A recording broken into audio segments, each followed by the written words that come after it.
할렐루야. 자, 오늘은 인간의 한계 상황이라는 제목으로 같이 은혜를 나누려고 합니다. 오늘 본문에 보면 인간의 한계 상황에 직면한 두 사람이 나옵니다. 한 사람은 회당장 야이로라는 사람. 회당이라는 게 뭐냐? 회당은 유대인들이 이제 그 회당을 짓고 그곳에 모여서 안식일에 모여가지고 랍비가 성경을 읽고 해석하고 이런 그 유대인 공동체 커뮤니티가 회당입니다. 그래서 오늘날 말하면 뭐 교회라고도 할 수가 있죠. 그 회당의 장이기 때문에 유대 사회에서 굉장히 존경받는 지도자가 바로 야이로였다라고 할 수가 있어요. 그런데 이 회당장 야이로에게 외동딸이 하나 있었는데 나이가 12살 먹은 외동딸이었습니다. 그런데 그 외동딸이 죽어가고 있었습니다. 참 하나뿐이 없는 딸이 죽어가고 있을 때 그 야이로의 심정이 어땠을까를 생각해 보면 참 우리가 능히 짐작할 수가 있지 않습니까? 그런데 아버지로서 좋아하는 딸을 살릴 수 없었다는 거죠. 한계 상황에 직면해 있는 것입니다. 또 한 사람은 12해 동안 혈류증을 앓는 여인입니다. 오늘 본문에 보니까 이 여인은 많은 의사에게 많은 괴로움을 받았다 이렇게 나옵니다. 그래서 이제 그 병 치료를 위해서 가진 재산도 다 허비하고 그렇다고 몸이 나은 것도 아니고 전혀 여러 치료를 받았지만 효염이 전혀 없고 오히려 더 중하게 됐다, 더 악화됐다 이렇게 나옵니다. 병 치료를 위한 인간적인 모든 수단이 무용지물이 됐어요. 그래서 이제 한계 상황에 이르게 된 것입니다. 이 두 사람이 직면한 이 한계 상황은 저와 여러분에게도 언제든지 일어날 수 있다는 것입니다. 죽음은 예고 없이 찾아옵니다. 여기에 어린아이도 예외일 수가 없습니다. 또 원치 않는 중한 병에 걸릴 수도 있습니다. 이렇게 인생을 살다 보면 죽음과 같은 또 중한 병과 같은 인간의 한계 상황에 누구나 직면할 수 있다는 거죠. 인간의 힘으로 도저히 어찌할 수 없는 그런 한계 상황에 놓이게 된다는 거죠. 제가 고등학교 다닐 때 철학 시간에 배웠던 그 철학자가 바로 야스퍼스라는 철학자입니다. 이 야스퍼스가 인간의 한계 상황에 대해서 이렇게 정의를 했습니다. 한계 상황이란 인간이 피할 수 없고 또 넘어설 수 없으며 스스로의 힘으로 해결할 수 없는 근원적인 상황이다. 이렇게 한계 상황을 정의했습니다. 인간이 피할 수도 없고 넘어설 수도 없고 스스로의 힘으로 해결할 수 없는 근원적인 상황.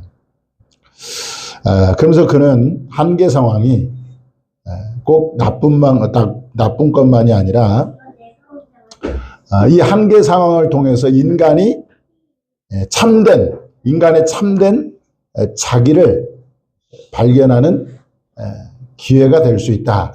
그는 그렇게 말을 했습니다. 그렇습니다. 인간의 한계 상황은 첫째로 인간의 약함을 알게 해줍니다. 자신의 힘과 지식을 믿고 살았던 사람이 인간의 한계 상황에 직면하게 될 때 인간이 한없이 연약한 존재임을 스스로 깨닫게 되는 거죠. 둘째는 한계 상황은 사람으로 하여금 어떻게 합니까? 겸손하게 만드는 겸손하게. 자기가 잘났다고 살던 사람이 인간의 한계 상황에 직면하게 되면 어떻게 됩니까? 겸손하게 돼, 겸손. 세 번째, 이 한계 상황은 특별히 하나님의 선택된 사람들을 예수님께 나오게 하는 기회를 만들어 준다는. 사람이 삶이 평탄하면 예수님께 잘 나오지 않습니다. 근데 삶에 문제가 있고 인간의 한계 상황에 직면하게 될 때 비로소 하나님을 찾게 되고 예수님께 나오게 되는 것입니다. 오늘 본문에 보니까 회당장 야이로가 그랬고 12의 혈루증을 앓았던 여인이 그랬습니다. 특히 회당장 야이로는 죽어가는 어린 딸을 바라보면서 자신이 한없이 무력한 존재라는 것을 느꼈을 것입니다. 그래서 그는 바닷가에 계시는 예수님께 나가서 겸손히 예수님의 발 앞에 엎드린 것을 볼 수가 있습니다. 2022년 2월 26일에 소천한 이어령 교수님인데 이분은 그야말로 대한민국의 대표 지성인이라고 할 수가 있습니다. 이분은 이성과 지성을 굉장히 중요시했고 종교에 대해서 특히 기독교에 대해서 비판하는 입장에 있었습니다. 그리고 그는 오랫동안 스스로를 무신론자라고 그렇게 얘기를 했습니다. 그런 그가 말년에 나는 기독교인이 되었다라고 말을 해서 주변 사람들을 깜짝 놀라게 했습니다.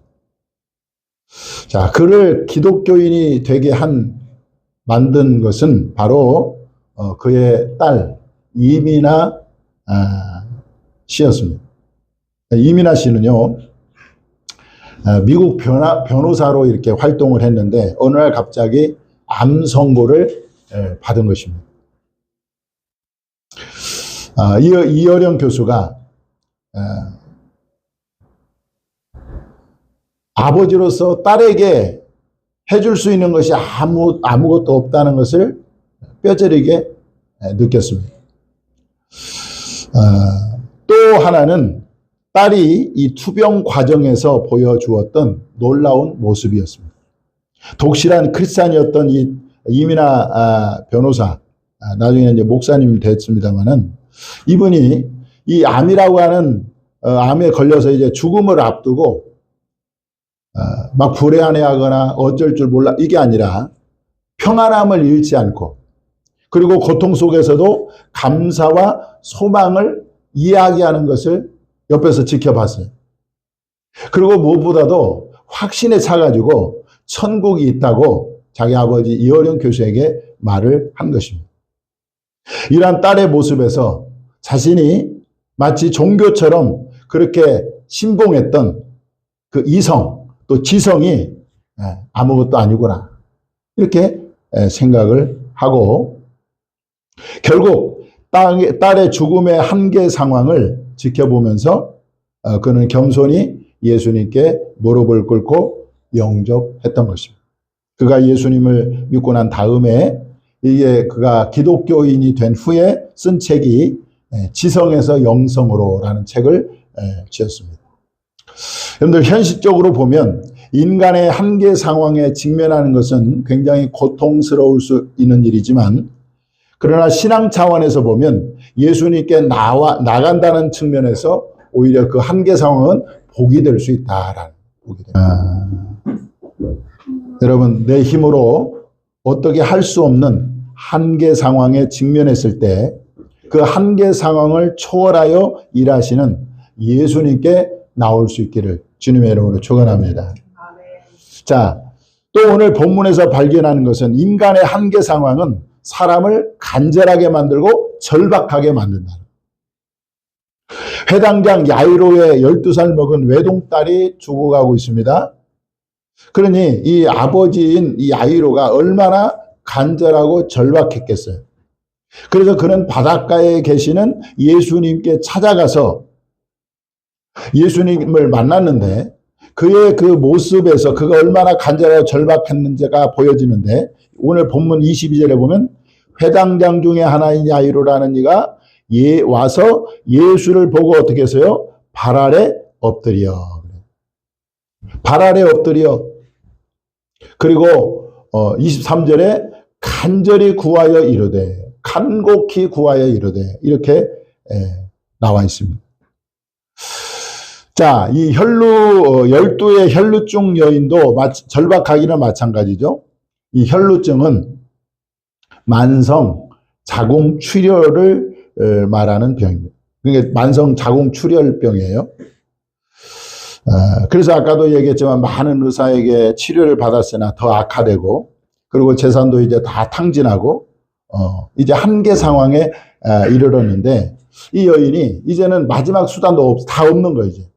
그러니까 굉장히 절박하게 그 여인을 만들었습니다. 자, 구약 율법에 따르면 이 출혈이 있는 여인은 부정한 여인으로 그렇게 결정이 됩니다. 레위기 15장 19절에 보면 이 피 유출하는 여인은 부정한 여인이다, 이렇게 기록되어 있습니다. 그래서 사람들과 접촉하면 안 돼요. 그 사람은 사회로부터 격리가 돼야 돼요. 접촉하면 안 되고, 만약에 접촉하면 그 사람도 같이 부정하게 되기 때문에 철저하게 격리된 삶을 살아야 되는데, 이 여인이 정말 이제 마지막 아무런 수단도 없는 그런 상황에서 간절함과 절박한 가운데에 사람들의 그 사이를 뚫고 예수님께 나왔습니다. 그 간절함과 절박함이 그로 하여금 사람들을 해치고 예수님께 나아가게 했고, 예수님 옷자락을 만지겠다는. 여러분, 하나님의 기도 응답은 언제 오느냐? 우리가 간절하고 절박할 때 이 기도 응답이 온다는 것을 기억해요. 그런데 여러분, 이게 간절함과 절박함은 사실은 그냥 생기지 않고 인간의 한계 상황에 직면할 때 비로소 이 간절함과 절박함이 생긴다는 거죠. 오늘 그 야이로의 딸이 죽어가고 있을 때 그 야이로의 마음의 절박함, 또 12의 혈루증 앓았던 이 여인의 절박함, 이 절박함이 모여서 간절함이 되고 하나님께 나가서 옷을 만지거나 부르짖거나 이렇게 할 때에 주님이 거기에 반응을 해서 역사해 주신다는 것을 우리가 알 수가 있습니다. 그래서 시편 50편 15절에 보니까 환난 날에 나를 부르라, 내가 너를 건지리니 네가 나를 영화롭게 하리로다. 여러분들, 우리가 이렇게 인간의 한계 상황에 직면할 때 그야말로 간절함과 절박함으로 기도할 때 하나님께서 우리에게 응답해 주실 줄 믿습니다. 자, 인간의 한계 상황에서 필요한 것은 또 뭐냐? 여기 보니까 믿음이라는 거, 믿음. 자, 인간의 한계 상황은 사람을 절망하게 만들고 낙심하게 만듭니다. 그때 필요한 것이 뭐라고 그래요? 믿음이라는. 저와 여러분은 인간의 한계 상황 속에서 뭘 붙들어야 되느냐? 믿음을 붙들어야 된다는 거예요. 자, 12의 혈루증을 앓았던 여인은 절망적인 상황이었습니다. 그래서 그녀는 뭘 붙들었느냐? 믿음을 붙들었다는 거예요. 믿음을. 그래서 28절에 보니까 내가 그의 옷에만 손을 대어도 구원을 받으리라 라고 하는 믿음을 가졌어요. 그리고 예수님의 옷자를 만졌을 때에 어떻게 됐습니까? 그 여인의 믿음이 그 혈루증을 고치게 됐다는 거예요. 그래서 34절 같이 한번 읽어볼까요? 34절 시작. 예수께서 이르시되 따라 내 믿음이 너를 구원하였으니 평안히 가라, 내 병에서 놓여 건강할지어다. 그러니까 그 혈루증을 낫게 한 것은 그 여인의 믿음이었다는 겁니다. 그러니까 인간의 한계 상황 속에서 우리가 정말 붙들어야 될 것이 믿음인데, 그 믿음이 그 한계 상황을 이기고 또 초월하게 된다는 거죠. 자, 여러분, 예수님이 혈루증 여인 때문에 이제 지체를 했잖아요. 중간에 가다가. 그러는 동안에 이 회당장의 딸, 야이로의 딸이 죽고 말았어요. 그야말로 이제 절망적인 상황인데, 그때 예수님이 그 회당장 야이로에게 요구하는 것이 뭐냐면 36절에 보면 이렇게 나옵니다. 예수께서 그 하는 말을 곁에서 들으시고 회당장이 이르실 때 두려워하지 말고 믿기만 하라. 두려워하지 말고 뭐예요? 믿기만 하라. 자, 예수님이 지금 그 회당장 야이로의 딸이 죽었어요. 그러니까 완전히 이제 절망적인 상황이잖아요. 그 상황에서 예수님이 야이로에게 하시는 말씀이 두려워하지 말고 믿기만 하라라고 말씀. 자, 그래서 이 믿음은 예수님이 일하시는 통로입니다. 믿음은 하나님이 역사하시는 수단이에요. 그래서 믿음이 있으면 하나님은 인간의 한계 상황을 초월하여 일하시고 또 믿음이 있는 곳에 예수님은 기적을 베푸신다는 것입니다. 놀랍게도 성경에 보니까 믿음이 없는 곳에는 예수님께서도 일하실 수 없었다는 것입니다. 한 번은 예수님이 고향에 갔어요. 고향에 가서 이제 갔는데 고향 사람들이 예수님을 배척한 거예요. 예수님을 믿지 않았습니다. 그러니까 예수님이 그 많은 능력이 있음에도 불구하고 그 고향에서는 능력을 행할 수 없었다. 성경은 그렇게 나옵니다. 자, 한번 읽어볼까요? 시작. 그들의 믿지 않음으로 말미암아 거기서 많은 능력을 행하지 아니하시니라. 그러니까 우리가 그 절망적인 상황 속에서 한계 상황 속에서 정말 우리가 믿음을 놓치기 쉽거든요. 그때 우리가 붙들어야 될 게 뭐예요? 믿음을 붙들어야 그 믿음이 있어야 주님이 그 믿음 위에 역사하는 거예요. 믿음 위에 그 한계 상황을 주님이 역전시킬 수 있다는 것입니다. 그래서 해당장 야이로는 이 절망적인 상황 속에서도 뭘 붙들었느냐? 믿음을 붙들었다는 거예요. 자, 그가 믿음을 붙들었을 때 그는 죽은 딸이 살아나는 기적을 체험할 수 있었습니다. 그래서 여러분, 참 우리가 인생을 살다 보면 여러 가지 한계 상황을 만나고 절망적인 상황을 만났을 때 우리가 반드시 챙겨야 될 게 뭐예요? 붙들어야 될 게 뭐예요? 믿음을 붙들어야 돼요. 그 믿음 위에 주님이 그 한계 상황을 뛰어넘는 기적을 베풀어 주실 줄 믿습니다. 자, 인간의 한계 상황은 예수님의 기적을 체험할 수 있는 기회라는 거예요. 우리가 이제 흔히 하는 말이 있습니다. 인간의 끝은 하나님의 시작이다라는 말이 있습니다. 인간의 힘으로는 할 수 없지만 하나님은 다 하실 수 있죠. 그렇기 때문에 어떻게 보면 인간의 한계 상황은 하나님의 기적을 체험할 수 있는 기회가 된다는 거예요. 당시에 큰 무리가 있었습니다. 그러나 예수님을 깊이 만나고 예수님의 기적을 체험한 사람은 인간의 한계 상황에 직면했던 이 해당장 야이로와 그리고 12의 혈루증 앓는 이 여인이었어요. 그 큰 무리는 객에 불과했고 오직 두 사람만이 영적 주인공이 되었습니다. 인간의 한계 상황을 맞이했을 때 여러분, 그래서 정말 어렵죠. 힘들지만은 하나님의 그 역사를 오히려 기대하는 하나님의 기적을 체험할 수 있는 기회라고 생각하고 우리가 하나님을 기대하고 또 힘을 내는 저와 여러분이 되어야 될 줄 믿습니다. 자, 인간의 한계 상황에서 하나님의 응답이 다소 지체될 수 있다는 것입니다. 자, 오늘 본문에 보니까 해당장 야이로는 죽어가는 딸 때문에 한시가 지금 급한데 이 12의 혈루증 앓고 있는 여인 때문에 예수님이 잠시 지체했잖아요.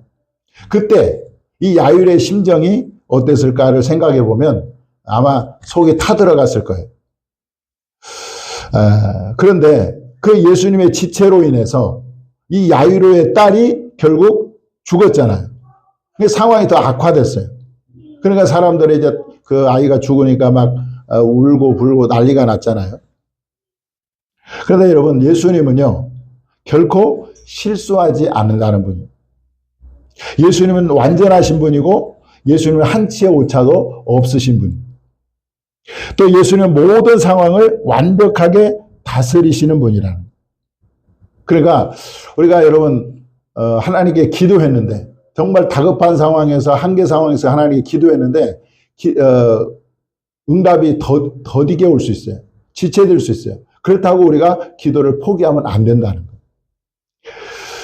거예요. 왜냐하면 좀 지체가 되더라도 하나님은 반드시 응답하시겠다는 성경의 약속이 있기 때문에 그렇습니다. 자, 하박국 2장 3절 한번 읽어보겠습니다. 시작. 이 묵시는 정한 때가 있나니 그 종말이 속히 이르겠고 결코 거짓되지 아니하리라. 비록 더딜지라도 기다리라. 지체되지 않고 반드시 응하리라.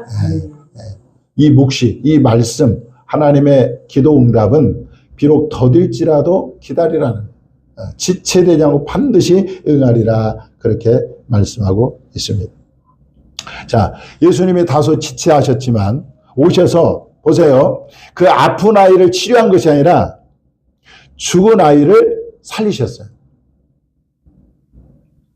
자, 이것을 무엇을 의미하느냐? 자, 야이로는요, 예수님께서 아픈 아이를 치료한 것을 본 것이 아니라 죽은 아이를 살린 것을 봤어요. 이로써 이 야이로의 믿음은 치유의 믿음에서 부활의 믿음으로 끌어올려졌습니다. 이해가 됩니까? 자, 살아있는 사람을 치유한 것을 보면 거기에 맞는 믿음이 생기겠지만, 여러분, 예수님이 죽은 아이를 살렸기 때문에 그가 본 그것을 통해서 야이로의 믿음은 더 큰 믿음이 됐다는 거예요. 이해가 됩니까? 치유의 믿음에서 부활의 믿음으로 성격이 됐다는 거예요. 끌어올려졌다는 것입니다. 자, 치유의 믿음보다 이 부활의 믿음은 한 차원 높은 믿음이 되잖아요. 그죠? 살아있는 사람을 치유하는 믿음과 죽은 사람을 살리는 믿음은 믿음이 같을 수가 없는 거죠. 그러니까 오히려 예수님의 지체가 야이로의 믿음을 더 큰 믿음으로 성격시키는 기회가 됐다는 거예요.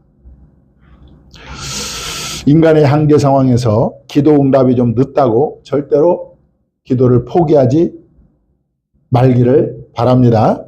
비록 더딜지라도 하나님 반드시 응답하시고 한 차원 높은 응답으로 저와 여러분에게 역사해 주실 줄 믿습니다.